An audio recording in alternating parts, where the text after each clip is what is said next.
British Royal Air Force Tornadoes from 31 Squadron have taken off from Afghanistan for the last time. The jets were instrumental in the fight against the Taliban. They provided support for troops on the ground, reconnaissance and imagery showing enemy activity, and deployed weapons when necessary. It's certainly quite a poignant time for us here. I think for a lot of us it's quite an honour to be here right at the end as we're withdrawing from the places that have been the focus of combat operations for many years now. The squadron has completed 4 tours in country since 2009. Its history in Afghanistan, however, goes back a lot further than recent times.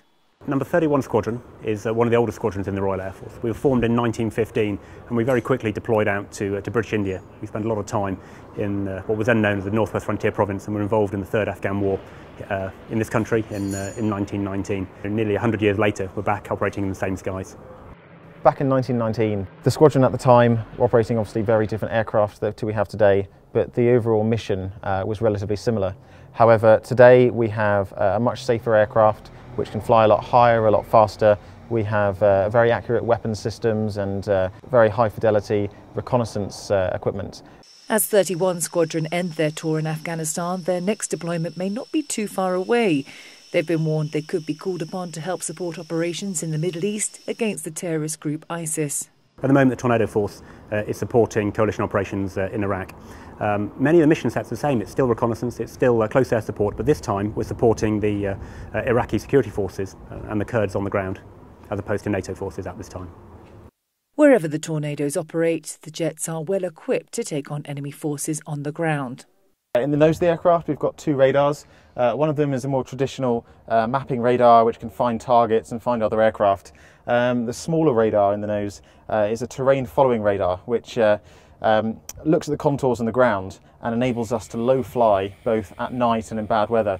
On the right hand side we have the gun, a 27mm Mauser cannon, which out here we use with high explosive ammunition.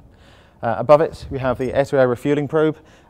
This will come out to the side when it's needed, and then we can plug it into a refuelling tanker to refuel the aircraft while airborne to extend our range and endurance. Underneath the fuselage we have the Paveway 4 bomb. It's a 500-pound high explosive weapon which is both laser and GPS guided. It's a very versatile weapon and it's extremely accurate. As is this weapon, known as the Dual Mode Seeker or DMS Brimstone. Both weapons are well suited to the fight against ISIS. Paveway 4 is well suited to buildings and more robust targets, where DMS is very well suited to anything moving or armoured vehicles. It gives us a fantastic capability against moving targets and also has a low collateral damage, to allow us to keep the area of impact around the weapon very small. 31 Squadron's motto is first into Indian skies.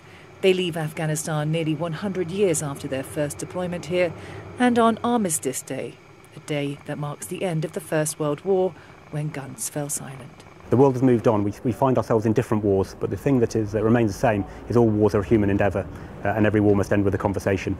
If we remember those 2 things, that'll put us in a good place for the next 100 years. For the NATO channel in Kandahar, this is Mel Preen.